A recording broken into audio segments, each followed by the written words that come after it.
Welcome to this year's Banned Book event. I'm Aja Holmes, co-chair of Committee on Lectures. Before we begin, let me thank our sponsors, the Ames Public Library, the University Library, and the University Bookstore. The bookstore is providing a reception immediately following the panel and also have 50 Shades of Grey series available for sale in the lobby. So you can start reading it tonight. Now, I'd like to introduce our panel of scholars for tonight. Brenda Bowman is a Human Development and Family Studies Associate Professor who researches and teaches in the area of human sexuality. Donita Brothers is an Assistant Professor in English who teaches composition and literary studies. And Lynn Carney is an Ames Public Library Interim Director. Now, our moderator this evening is Veronica Lawson-Fowler, an Iowa State alum and a Communications Director for the ACLU of Iowa to help lead our discussion. And they've asked me to include that tonight is my 34 Shades of Aja Holmes birthday party because I am a fan of the book, and tomorrow is my 50 Shades of Grey book discussion for my birthday as well. So we're going to have a lot of fun things, and I realize that this is banned book. I do read banned books, and I absolutely love this book, but when I put on my academic hat, I do see some issues. So please enjoy our discussion tonight.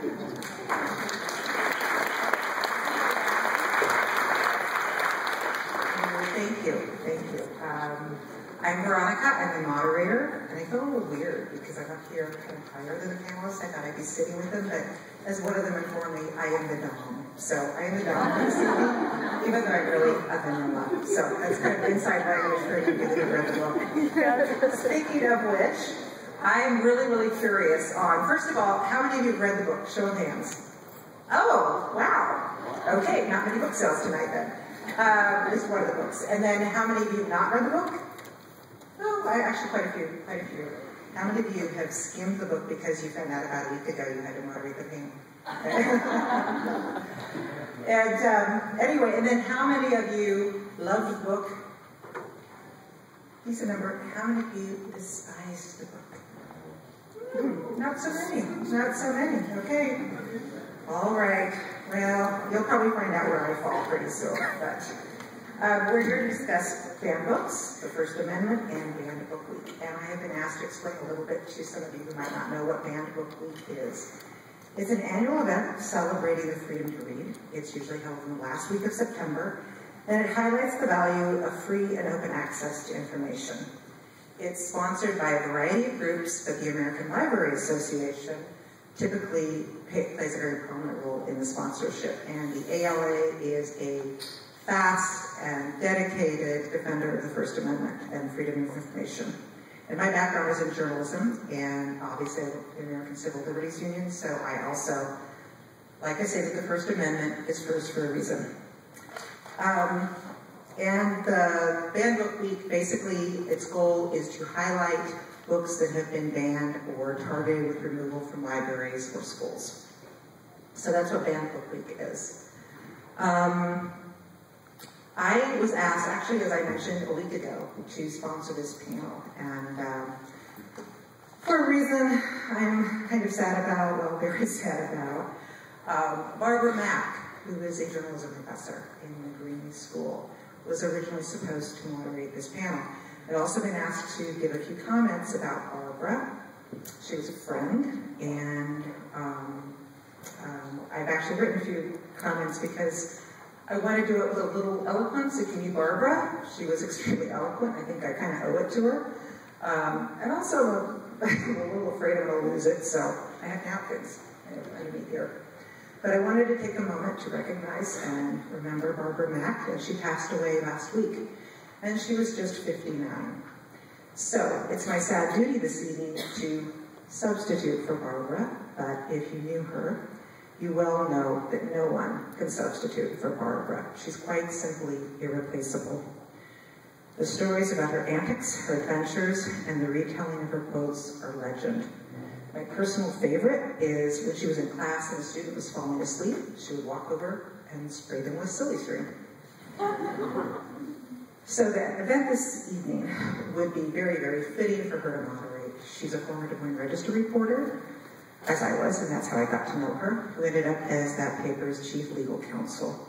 She then went on to teach journalism and law in the Greenlee School for more than 20 years. Her brilliance, wit, and generosity created a devoted student following. She never missed an opportunity to tell a body joke. But to say that Barbara liked journalism is like saying that Walter Cronkite liked journalism. To say that she liked the law is like saying Thurgood Marshall liked the law. And to say she was quotable is like, yeah, Dorothy Parker was quotable. And to say she liked a body joke is like saying, so did Mae West. So if I could summon one person this evening to truly substitute for Barbara, it might be Molly Evans, if you know her, the legendary Texas journalist. If you don't know Barbara, think of Molly Evans, except with incredibly gorgeous, long, dark hair and a kick-ass law degree.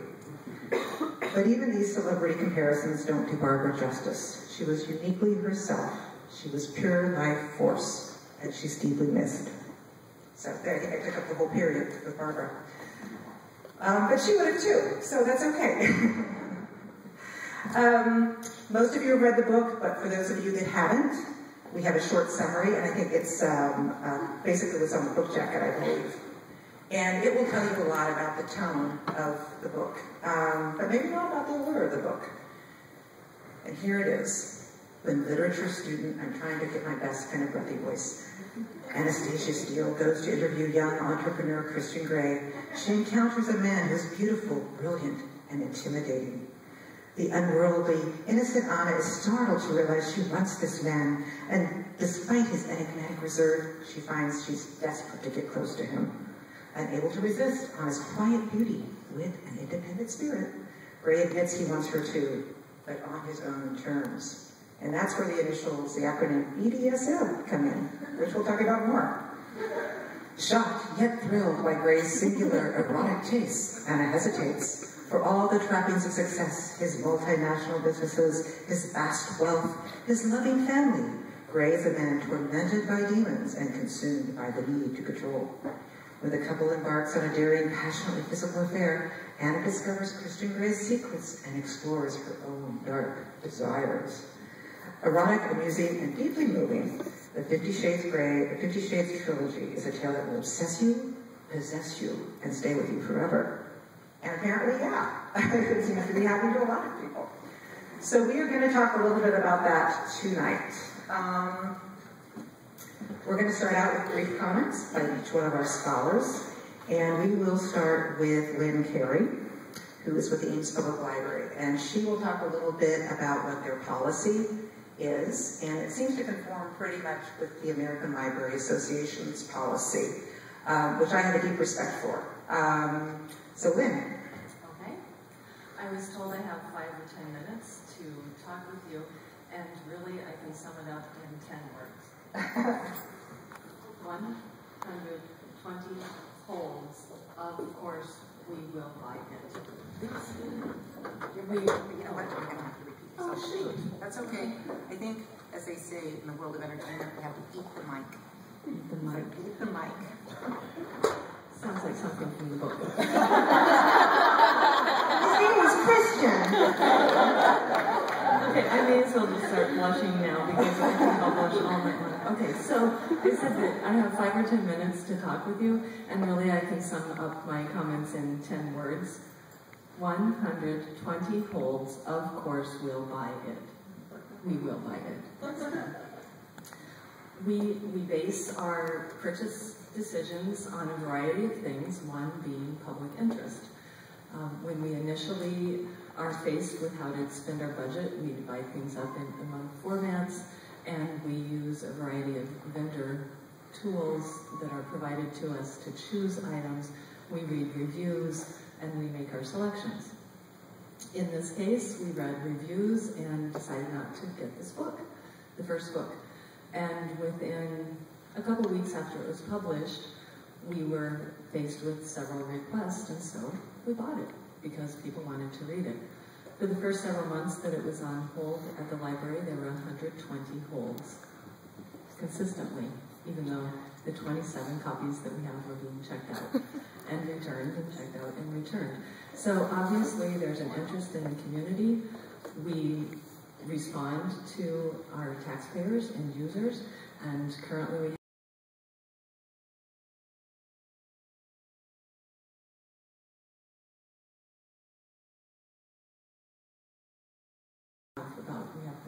15 or 16 copies with about 30 holds on those. The ebook, we are in a consortium and we share with a lot of other libraries, and then we buy our own copies too to bolster that. There are 16 ebooks available with 518 holds on them. So why would we say no to purchasing this book? We do have policies that guide our purchases, and we base those policies on recommendations from the American Library Association. We look to the American Library Association for guidance, and we stand very firm on intellectual freedom issues. So the kinds of things that we are looking at in terms of challenges or banning, and banning starts with a challenge. That term simply means that somebody questions material that we've purchased or programs or services that we are providing, and then we have a format that we work with. We first ask the people if they have, whoever's questioning the material, if they've examined the material, if they've read it, and then we talk with them about why we purchased something and how it is used in the library. If they want to talk further, they can talk to the person who actually made that selection. If they are unhappy at that point, then they are bumped up to the director of the library. If they're unhappy at that point, then they can fill out a concern form and go to the board. Question, has anyone complained about the book? We've had 0 complaints about this book. We've had a lot of comments about the literary value of the book. Have there been complaints? Not formal complaints. Okay. No. So if a book is just complained about, it's a challenge. If it it's just a complaint. If it goes all the way to the board, then it's considered a challenge. In the 29 years I've been at Ames Public Library, we've had 3 challenges. For what books? I'm curious. For Madonna's book, Sex, which was in the 80s. And incidentally, that book we only got 1 copy. She's a brilliant entrepreneur and produced only 1 million copies of the book for $50 each. And they were spiral bound, grainy photo. It was not the greatest book. But the protesting group that challenged that book decided to take their protest a little bit farther, and they continued to put holds on the book so that it never got on the shelf. And we owned it for 3 years before it fell apart completely, and we had to dispose of it, and it never was out on the shelf. It was on the whole shelf the whole time. The second challenge was about 10 years ago, I believe, and it was actually a program series that was challenged. And then the last one... What was the program series? It was called Palestine Unabridged. Oh, okay. And then the last one was a couple years ago, and it was a magazine for teens called Sex, Etc. And it wasn't challenged based on us owning it, it was challenged based on us buying additional copies and making them available for free to teenagers who wanted to take them home without having to interact with a librarian. The book has been banned, or requested for banning in libraries in Florida, Georgia, and Wisconsin. And I tried to get the latest update. I think, for example, the Brevard County Library that originally banned it, I think it's back on the shelves. My latest Google search tonight showed that, so I think that's, okay, it's back on the shelves. So basically it's the references to, I'm such a vanilla, BDSM, bondage, dominant, sadomasochism. I'm more a mom than a vanilla, so I might call it BM at some point. But tell me what your policy is, again, since I'm a mom. What is your policy in regards to children? Do they have different rights to check out materials than adults? No, we are intellectual freedom purists, and we believe that those kinds of decisions are family decisions, and we encourage families to talk about issues and parents to be involved in their children's library lives, and so we do not get involved in content decisions for families. And what about if say, we have a family card, which we actually do at the Ames Public Library. Can I put restrictions on what materials I want my child to see? And can my 8-year-old see something different than my 14-year-old? We do not get involved in that. Okay, so I have to basically, I have to be reviewing materials, which I can do online, and see what's being checked out with the card. And that is one of the reasons that we offer a family card, is so that parents can look at the record and see what their children are checking out. But we also offer any child the opportunity to get an individual card. Okay, we are so they don't want the parents to see. Interesting, okay.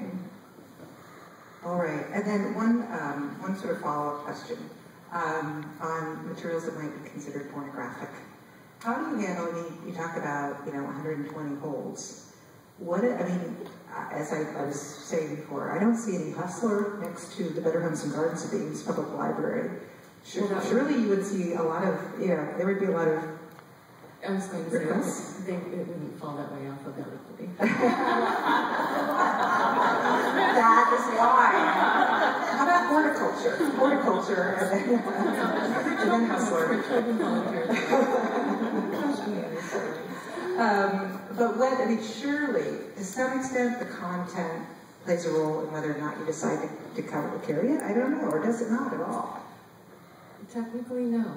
Okay. And I really hesitate to say this because some of you out there will challenge me on this. We've had no requests for Hustler manufacturing. Okay. We do, of course, have a limited budget in every library, and we make choices based on our collections policy. That's one of the recommendations of the ALA is that you have a clear collections policy. And in terms of pornography or obscenity, it's really up to the courts to determine what is obscene. We don't get involved in content. Okay. All right. Thanks. All right. So now we will have Brenda.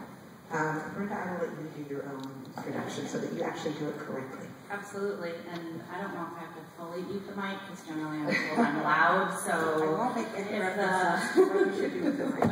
All right. So y'all are back in the back. Can you hear me? All right. Good. Thank you. All right. So I was asked to be on this panel as sort of the sexpert. My research area is in teen sexual debut and risky sexual behavior from the teenage years until emerging adulthood. So for many of you in the room, I might be asking you to fill out a survey someday.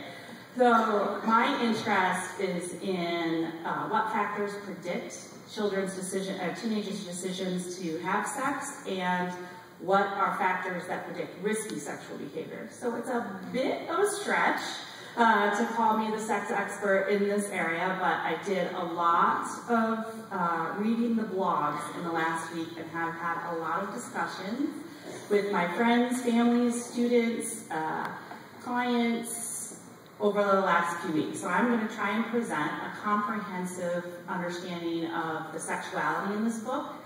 And as we heard, there's 120 holds in the Ames Library. If you go to Amazon.com, there's 11,209 critiques of this book. I did not read them all.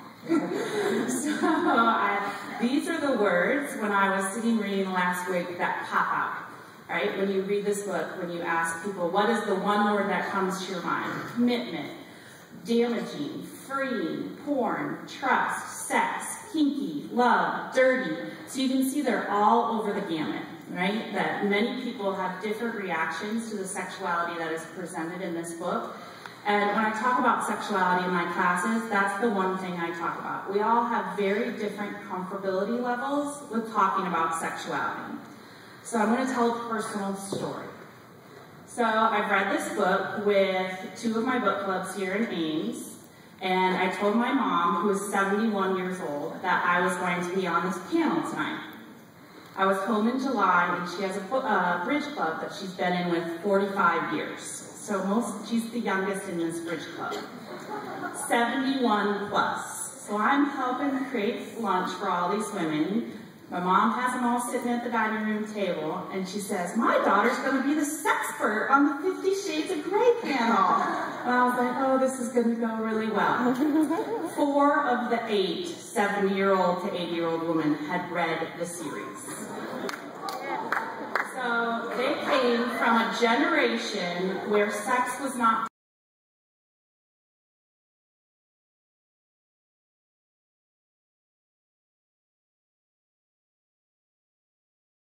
to speak about our sexuality, but we all have to acknowledge that we have very different comfortability levels with understanding our own sexuality or understanding somebody else's sexual preference and choices.